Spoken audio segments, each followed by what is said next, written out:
Good morning everyone and welcome to CR International School Online Study System. How are you dear student? Good. I hope all are fine and doing your study well.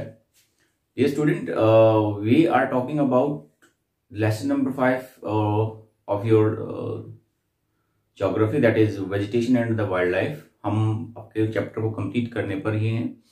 Last time we discussed about the importance of the vegetation and the wildlife, how important vegetation and wildlife, कितना important है हमारे लिए vegetation and wildlife, that we have discuss yesterday. So जब हमें इनकी महत्व समझ में आती है then we start for the conservation. जब हमें किसी चीज की इंपॉर्टेंस समझ में आती है तो उसकी वैल्यू करना भी हमारे लिए जरूरी होता है. But still I know that we people are not able to address the importance of this wild life and the vegetation. पेड़ों की जो इंपॉर्टेंस है या फिर वाइल्ड लाइफ की जो इंपॉर्टेंस है वो हम अभी तक समझ नहीं पा रहे हैं. यू गो आपने लाइफ साइकिल्स भी पढ़े होंगे अपने साइंस के सब्जेक्ट के अंदर. देखो कितना इंपॉर्टेंट है. अगर हमारे इकोसिस्टम में से या हमारे लाइफ साइकिल में से कोई भी एक चीज अगर एक्सटिंक्ट हो जाए, खत्म हो जाती है, तो फिर हमारा पूरा जो बैलेंस है वो डिस्टर्ब हो जाता है. तो उस बैलेंस को बनाए रखने के लिए हमें इसको कंजर्व करना बहुत जरूरी है. So today what we are going to talk about how to conserve the wild life and the vegetation, कि कैसे कंजर्व किया जाए and why we need to conserve the wild life and the vegetation. हमें क्यों conserve करने की हमें जरूरत है, that we are going to study today. And actually question आपका दो तरीके से आ सकता है. What steps have been taken by the government to conserve the wild life and the vegetation और वाइल्ड लाइफ को कंजर्व करने के लिए गवर्नमेंट ने कौन कौन से स्टेप लिए हैं, that you can write the same one. And if someone ask to you what steps can be taken, और किस तरह से हम लोग डिस्कस कर सकते हैं आपका भाई क्या स्टेप ले सकते हैं आप अपने वाइल्ड लाइफ को कंजर्व करने के लिए. So what are the provisions, या फिर आपसे ये पूछा जा सकता है what are the provisions to protect the flora and fauna. Flora and fauna को प्रोटेक्ट करने के लिए क्या प्रोविजंस बनाए गए हैं गवर्नमेंट के द्वारा. क्वेश्चन आपका सेम बनता है आपका, बट आपको आंसर आपको यही लिखना है. अगर आपसे किसी भी तरह से क्वेश्चन पूछा जाए regarding to the protection and the conservation for the vegetation and the wild life, you need to write the same answer. आपको यही आंसर लिखना है. लेट अस स्टार्ट विद, बहुत छोटा सा पॉइंट है, मैंने आपके 5 पॉइंट्स में इसको डिस्कस किया है और आप इन्हीं 5 पॉइंट्स पे फोकस कीजिएगा. The very first thing is that conservation and the protection of the wild life and the natural vegetation. ठीक है, किस तरह से क्या स्टेप लिए गए हैं गवर्नमेंट के द्वारा, क्या गवर्नमेंट ने स्टेप लिए हैं हमारी वाइल्ड लाइफ और नेचुरल वेजिटेशन को प्रोटेक्ट करने के. The very first thing is that government has passed Indian wild life act in 1972. Government ने क्या किया है आपका वाइल्ड लाइफ एक्ट को पास किया 1972 के अंदर. जब ये रियलाइज किया गया, जब इस बात को वर्ल्ड वाइड रियलाइज किया गया कि कंजर्वेशन करना बहुत जरूरी है, हमारा जो इकोसिस्टम है वो डिस्टर्ब हो रहा है, ग्लोबल वार्मिंग बहुत ज्यादा बढ़ती जा रही है, तो फिर हमें एक चीज समझ में आए. तो गवर्नमेंट ने इसको लीगल प्रोटेक्शन देने के लिए 1972 के अंदर वाइल्ड लाइफ एक्ट निकाला, ताकि जो एनिमल हैं या फिर प्लांट्स हैं उनको क्या किया जा सके, प्रोटेक्ट किया जा सके, उनको बचाया जा सके. The very first step that taken by the government was to protect the plants and the animal was to establish a wildlife act और protection act in 1972. According to this act, what is the ban on hunting and the poaching of the animals and provide legal protection. अब इससे क्या हुआ कि जो animal हैं उनके शिकार, अवैध तरीके से जो लोग शिकार करते हैं या फिर अपने कमर्शियल पर्पज के लिए जिनको यूज करते हैं, या फिर उनके अंदर आप कह सकते हैं आपका व्यापार करते हैं, तो उन चीजों पे बैन किया गया. और अगर कोई इसमें इस तरह की एक्टिविटीज में इन्वॉल्व पाया गया तो उसको पनिशमेंट के प्रोविजंस रखे गए. तो जिसकी वजह से क्या हुआ कि जो हमारा वेजिटेशन है एंड वाइल्ड लाइफ है उसको एक लीगल प्रोटेक्शन मिल गया कि अब अगर कोई इस तरह की हंटिंग करता है या फिर पोचिंग करता है तो उसको क्या मिलेगा, आपका पनिशमेंट दी जाएगी गवर्नमेंट के द्वारा, and it is an offence. और अब ये क्या हो गया, हमारे पास एक क्राइम हो गया है. ठीक है, तो इस तरह से लीगल प्रोटेक्शन हमारे जो वाइल्ड लाइफ है और प्लांट्स उसको मिली. Then central government and state government have established wild life sanctuaries and the national parks in order to protect forest and wildlife. आप सबको पता है गवर्नमेंट ने क्या किया कि अब एक्ट तो बना दिया गया, लेकिन अब एक्ट बनाने के साथ साथ उनकी स्थिति में सुधार करने के लिए गवर्नमेंट ने बायोस्फीयर रिजर्व्स बनाए हैं. बायोस्फीयर रिजर्व्स जहां पे बायोडाइवर्सिटी को कंजर्व किया जाता है, नेशनल पार्क्स हमारे पास बनाए गए जहाँ पे नेचुरल वेजिटेशंस और उनके जो रिलेटेड एनिमल्स होते हैं उनको प्रोटेक्ट किया जाता है। बर्ड सेंचुरीज हमारे पास बनाए गए the same way to protect the birds and flora and fauna. Bird sanctuaries हमारे पास बनाए गए हैं। तो अब इंडिया के अंदर क्या स्टेटस है, इंडिया के अंदर देखते हैं हमारे पास क्या क्या हमारे पास। देखिए हमारे इंडिया के अंदर अभी till now we are having 18 biosphere reserve centres. हमारे पास 18 बायोस्फीयर रिजर्व सेंटर है। आपके बॉक्स में सारे आपके दे रखे हैं आपके। अब इनमें आपका मैप वर्क जब होगा तो मैं आपको उसमें मैप वर्क में कराऊंगा बायोस्फीयर रिजर्व्स में। जैसे आपका नीलगिरी हमारे पास काफी इंपोर्टेंट है, सुंदरवन है बहुत इंपोर्टेंट हमारे पास आता है आपका, ठीक है।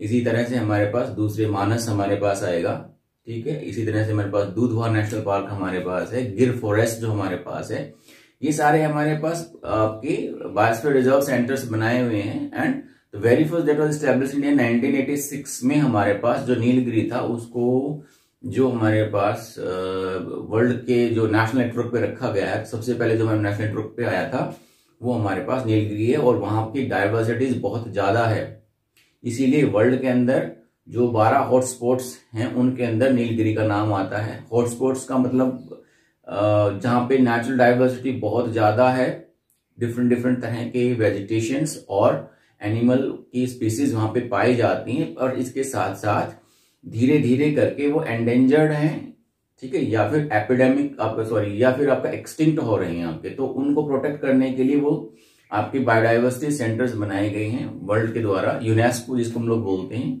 यूनेस्को के द्वारा इसको क्या किया गया है, मान्यता दी गई है, ठीक है। तो 18 हमारे पास बायोस्फीयर रिजर्व्स हैं। आपकी बुक में एक बॉक्स दे रखा है, go through that. Then 104 national park आपके बनाए गए हैं and 540 wild life sanctuaries have been established. तो ये इंडियन गवर्नमेंट की तरफ से पहल है कि किस तरह से वेजिटेशन है या फिर वाइल्ड लाइफ उसको प्रोटेक्ट किया जा सके। देन इसके अलावा गवर्नमेंट ने बहुत सारे स्पेशल प्रोजेक्ट्स चलाए हैं regarding to the special animal, like project tiger हमारे पास लाया गया, ताकि जब देखा गया कि प्रोजेक्ट टाइगर का पर्पज क्या था, जो टाइगर है उस उनकी जो पॉपुलेशन कम हो रही है तो उसको कैसे क्या किया जाए, आपका प्रोटेक्ट किया जाए। ऐसे ही प्रोजेक्ट एलिफेंट चलाया गया। एलिफेंट प्रोजेक्ट के थ्रू भी यही किया गया कि कैसे, क्योंकि जो लोग थे जो हाथी दांत जो होता है उसमें काफी ज्यादा कीमती होता है और लोग उसको कमर्शियल पर्पज से बहुत ज्यादा उसको हाथियों की संख्या को कम कर रहे थे। तो इसलिए उनके प्रोटेक्शन के लिए क्या किया गया, आपका प्रोजेक्ट एलिफेंट चलाया गया। इनकी ब्रीडिंग्स को की जा सके, इनको नेचुरल हैबिटेट्स प्रोवाइड करवाया जा सके और इन पर शिकार ना हो, इसलिए प्रोजेक्ट टाइगर हमारे पास चले, प्रोजेक्ट एलिफेंट चला। इसी तरह से प्रोजेक्ट क्रोकोडाइल हमारे पास चला। क्रोकोडाइल जो मगरमच्छ वगैरह होते हैं उनकी जाति को संरक्षण करने के लिए हमारे पास प्रोजेक्ट क्रोकोडाइल चला। प्रोजेक्ट रिहाइनो, जैसे आपको मैंने बताया था कि जो रिहाइनोसॉरस होता है आपको मार्शल एरिया में पाया जाता है, आसाम और वेस्ट बंगाल के जो दलदली क्षेत्रों में पाया जाता है। और आपको ये भी पता है कि मैंने बताया था कि रिहाइनो का जो सींग होता है वो मेडिकल पर्पज के लिए यूज किया जाता है और काफी ज्यादा कीमती होता है, इसलिए लोग क्या करते हैं, उनका वहां बहुत ज्यादा शिकार करते हैं। अब इसकी वजह से क्या हो गया, धीरे धीरे करके ये जो स्पीसीज है एंडेंजर्ड होती जा रही है। सो उसके प्रोटेक्शन के लिए प्रोजेक्ट रिहाइनो चलाया गया ताकि उनको प्रोटेक्ट किया जा सके। प्रोजेक्ट ग्रेट इंडियन बस्टर्ड, ये भी एक तरह से आपका एक डियर हिरन की प्रजाति होती है, उसको प्रोटेक्ट करने के लिए। कहने का मतलब हुआ कि गवर्नमेंट ने बहुत सारे ऐसे प्रोजेक्ट्स चलाए ताकि इनको क्या किया जा सके, प्रोटेक्ट किया जा सके। Next, national wild life action plan in 1983। देखिए इसके बाद गवर्नमेंट ने नेशनल एक्शन प्लान स्टैब्लिश किया गया 1983 में। अभी क्या करता है नेशनल एक्शन प्लान, क्या करता है आपका, the protect endangered species of the plants and the animals. तो इसके लिए क्या करता है आपका, ये प्रोटेक्शन प्रोवाइड करवाता है उन स्पीसीज, प्लांट्स की स्पीसीज को, एनिमल्स की स्पीसीज को जो एंडेंजर्ड हैं, खत्म होने के कागार पर हैं, दुर्लभ प्रजातियां हैं, ठीक है। तो संकटापन जो है हमारे पास कह सकते हैं आपका, उन सभी प्रजातियों को क्या करते हैं, ये संरक्षण देने का काम करते हैं। उस पर प्लान तैयार करते हैं कि कैसे इनको प्रोटेक्ट किया जा सके और कौन से रूल्स इनके लिए बनाए जाए। So the all things are prepared by this. Next one is establishment of BSI। अभी गवर्नमेंट ने क्या किया, इसके साथ साथ हमारे पास BSI का एस्टैब्लिशमेंट किया। BSI stands for botanical survey of India. दूसरा हमारे पास ZSI का एस्टैब्लिशमेंट किया गया, that is zoological survey of India. Both are surveying institutions, दोनों ही क्या करते हैं, सर्वे करते हैं और इस बात का पता लगाते हैं क्या कि एंडेंजर्ड स्पीसीज और एक्सटिंक्ट स्पीसीज, ये सर्वे करते हैं। सर्वे करने के बाद लिस्ट तैयार करते हैं और लिस्ट में इस बात को मेंशन करते हैं कि कौन सी स्पीसीज है वो खत्म होने के कागार पर है या कौन सी स्पीसीज हैं अभी आपकी जो खत्म हो चुकी है। They are preparing the list for the wild life, animal and the vegetations both. ठीक है, तो ये हमारे पास कंजर्वेशन के स्टेप्स हैं। ठीक है, इसके अलावा देखिए गवर्नमेंट ने हमारे लिए बहुत सारे रूल्स बनाए हुए हैं। We need to protect this wild life not for anybody else, we need to protect it for ourselves.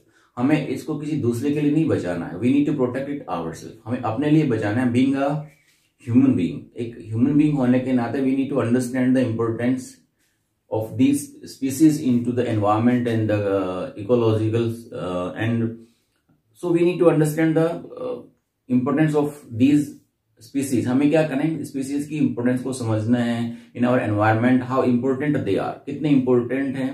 Tree की क्या इंपोर्टेंस है, without tree we can not think our self, we can not exist our self, हम अपने आप को exist भी नहीं कर सकते पेड़ों के बिना। सो एक हमारे पास मॉरली एक अपील की जाए तो मॉरली भी अगर हम बात करें तो हमें अपने आप से पेड़ों को क्या करना चाहिए, प्रोटेक्ट करना चाहिए, वाइल्ड लाइफ को प्रोटेक्ट करना चाहिए, because somewhere they have very important, somewhere they have importance into the ecosystem.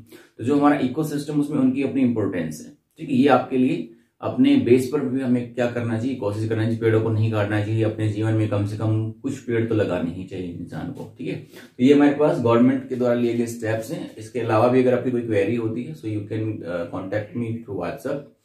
Next thing is that you need to attend your live classes और अपनी क्वेरीज को क्लियर करना बहुत जरूरी है।